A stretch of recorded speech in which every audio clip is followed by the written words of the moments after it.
Hello friends, our next topic is coherent sources of light. आता interference pattern आपल्याला हवा आहे.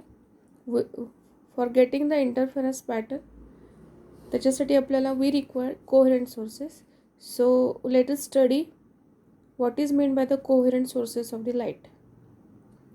Two sources which emit waves of the same frequency having a constant phase difference independent of time are called coherent sources. ह्याचं meaning काय आहे बघा. To sources कशाचे आहेत, लाईटचे सोर्स असतात ते, आणि ते काय करतायत, इमिट करतायत waves of the same frequency having same phase difference. त्यांच्यातून ज्या वेव्ज इमिट होत आहेत त्या वेव्हची फ्रिक्वेन्सी सेम असायला पाहिजे, आणि त्या दोन्ही लाईटचे जे सोर्स आहेत त्याच्यातून ज्या लाईटच्या वेव्ज इमिट होत आहेत त्यांच्यातला फेज डिफरन्स कसा असायला पाहिजे, तर कॉन्स्टंट असायला पाहिजे. अँड इंडिपेंडंट ऑफ टाईम, म्हणजे टाईम कितीही पुढे जाऊ दे, कसंही जाऊ दे, फेज डिफरन्स कसा असला पाहिजे, कॉन्स्टंट असला पाहिजे. असे जेव्हा लाईटचे सोर्स असतील त्यांना आपण काय म्हणणार, कोहेरंट सोर्सेस.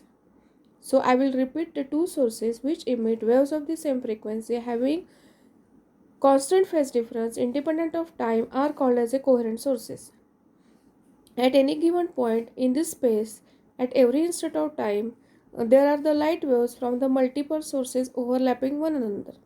स्पेसमध्ये नॉर्मली आपण कुठेही जरी असलो तरी कुठल्याही क्षणाला at any instant of time light waves from multiple sources, वेगवेगळ्या लाईटच्या सोर्सपासून लाईट येत असतात.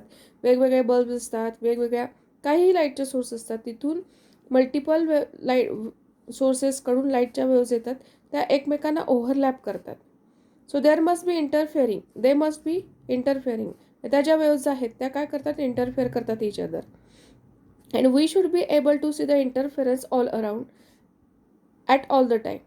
मग त्या रूलनुसार आपल्याला प्रत्येक वेळेला प्रत्येक क्षणाला इंटरफेरन्स पॅटर्न दिसला पाहिजे, इंटरफेरन्स दिसला पाहिजे, लाईटचा फेनॉमिनन आहे तो. However we see no interference pattern, तरी पण आपण बघतो का, दिसू शकतो का आपल्याला इंटरफेरन्स पॅटर्न, तर नाही दिसत. मग का दिसत नाही, असं का होतं की वेगवेगळे लाईटचे सोर्स आहेत त्यांच्यापासून लाईटच्या वेव्ज इमिट होतात, त्यांची फ्रिक्वेन्सी असू शकते, फेज असतो वगैरे सगळं असताना मग आपल्याला इंटरफेरन्स पॅटर्न का दिसत नाही. मग त्याच्यामागचं रिझन इथं दिलेलं आहे, because different sources emit waves of different frequencies.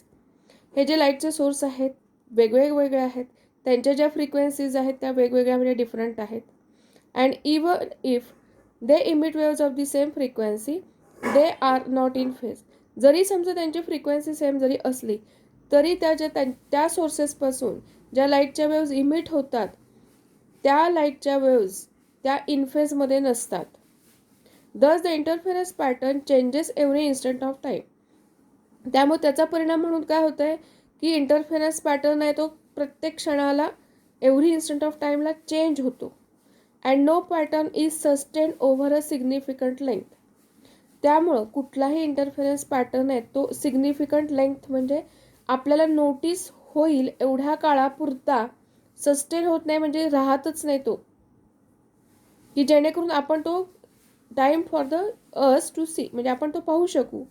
एवढ्या वेळापुरता तो इंटरफेरन्स पॅटर्न जरी तयार झाला तरी तो लगेच लुप्त होतो, म्हणजे व्हॅनिश होतो, निघून जातो, आपल्याला सस्टेन होत नाही, तो थांबला जात नाही.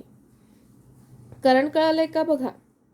सो मग आपल्याला जर स्टेडी आणि सस्टेन इंटरफेरन्स पॅटर्न हवा असेल तर काय करावं लागतं. So for the interference to be seen over sustained period we need two sources of light which emit waves of the same frequency and the waves emitted by them are in phase or have the constant phase difference between them, means we need coherent sources of light. म्हणजे sustained interference pattern हवा असेल, sustained time पिरियडसाठी आपल्याला interference pattern हवा असेल तर आपल्याला coherent source of light लागतात. आणि कोहेरंट सोर्स ऑफ लाईट म्हणजे कसे आहे की which emit the waves of the same frequency having the same phase constant or phase difference independent of time. असे कोहेरंट सोर्सेसची आपल्याला रिक्वायरमेंट आहे सस्टेन पिरियडसाठी इंटरफेरन्स राहण्यासाठी. So this criterion cannot be satisfied by the two independent primary sources. हा जो criteria आहे, जर आपण प्रायमरी सोर्स ऑफ लाईट वेगळे वेगळे घेतले तर हा क्रायटेरिया सॅटिस्फाय होत नाही. का होत नाही? As they emit waves independently and are need not to be a constant phase relation between them. Primary सोर्सपासून ज्या लाईट वेव्स येतात त्यांच्यामध्ये कॉन्स्टंट फेज रिलेशनशिप असेलच असं काही नसतं. त्यामुळे आपल्याला हा क्रायटेरिया फुलफिल होत नाही.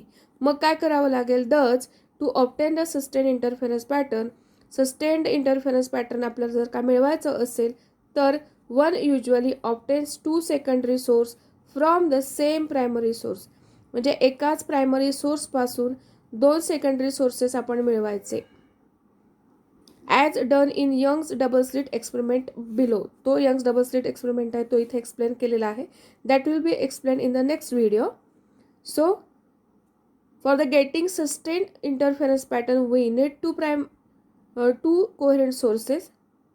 Two coherent sources are derived from a single primary source. And how it is derived, that is explained in this experiment. Any comments, please